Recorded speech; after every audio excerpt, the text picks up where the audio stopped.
Teaser வெளியாக போகுதுன்னு சொல்றாங்க சார். எப்போ வெளியாக போகுதுன்ற மாதிரி அப்டேட் ஏதாவது இருக்கா?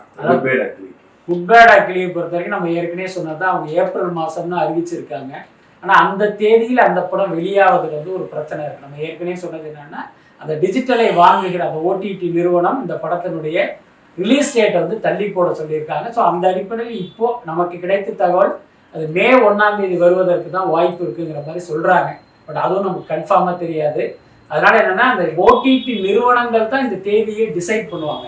அது டிசைட் ஆன பிறகு தான் இந்த படத்தினுடைய டீசர் ட்ரெய்லர் குறித்து அவங்க முடிவு பண்ணுவாங்கன்னு நினைக்கிறேன். ஏன்னா ரசிகர்கள் அப்டேட் கேட்குறாங்கிறதுனால இப்பயே வந்து அவங்க விட்டாங்க அப்படின்னு படம் வந்து ரிலீஸ் தள்ளி போச்சுன்னா அவங்களுக்கு ஒரு பெரிய சிக்கலாயிடும். பட் இந்த நிமிஷம் வரைக்கும் எனக்கு கடைசியா கிடைத்த தகவல் என்ன அப்படின்னா, இந்த மைத்திரி தரப்பில் இருந்து நெட்ஃபிளிக்ஸுக்கு ஒரு ரிக்வஸ்ட் மெயில் வந்து போயிருக்கிறதா ஒரு தகவல் இருக்கு. என்னன்னா, நாங்க வந்து இந்த தேதியில பிளான் பண்ணிட்டோம், அதனால வந்து நீங்க இந்த டேட்டை டிஸ்டர்ப் பண்ணாம நம்ம டீல் இருக்கணுங்கிற மாதிரி ஒரு மெயில் போனதா ஒரு தகவல் இருக்கு. பட் அதனுடைய ரிசல்ட் என்னங்கிறது தெரியல.